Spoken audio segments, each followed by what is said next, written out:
My 6-year-old screamed, "We have to run."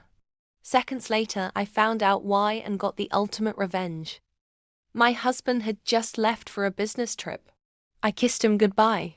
Not even 2 hours later, my 6-year-old daughter came running into the living room, eyes wide, screaming, "Mom, we have to run.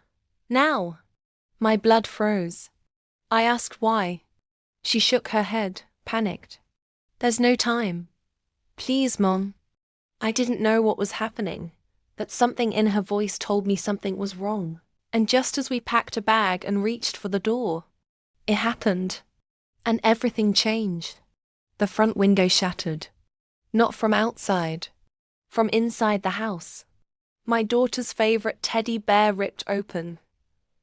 Hidden inside, a black device blinking red.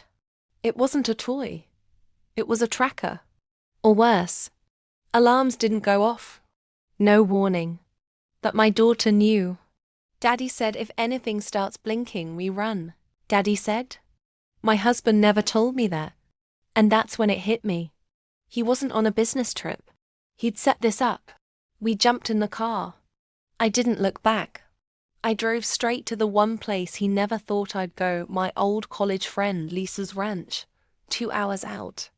Once safe, I started digging. My daughter, meanwhile, said something that made my stomach drop. "He talks to me when you're not home. He says we're going to start a new life soon. Just me and him." She thought it was a game, a secret mission. But I knew exactly what it was. Parental abduction in the making. He was planning to vanish with our daughter. And that blinking device. The countdown. I hired a private investigator, hacked into his cloud backups and uncovered everything. Plane tickets to a country with no extradition laws. A fake passport for our daughter. Bank accounts emptied over months. A separate apartment lease under a different name. He was going to disappear and leave me thinking we were victims of a random kidnapping. But here's where it gets hot. I didn't go to the police. I didn't scream. I let him think his plan was working. And then I turned the tables. 2 weeks later, he returned home to an empty house and a fake letter from me. "You were right. It's better this way. She's safer with you." Attached was a USB drive. On it, all the evidence. Not just of his plot, but of the offshore accounts tied to illegal shell companies. Tax evasion. Fraud. Identity theft. And an audio file of him coaching our daughter to lie to border agents.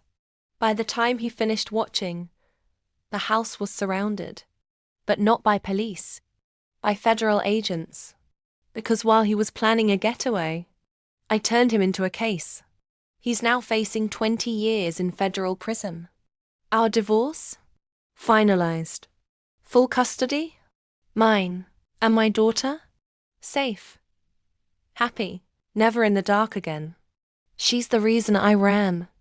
And I'll never stop running toward justice for her. Subscribe now, because every day I bring you true tales of female power, payback and plot twists you'll never forget.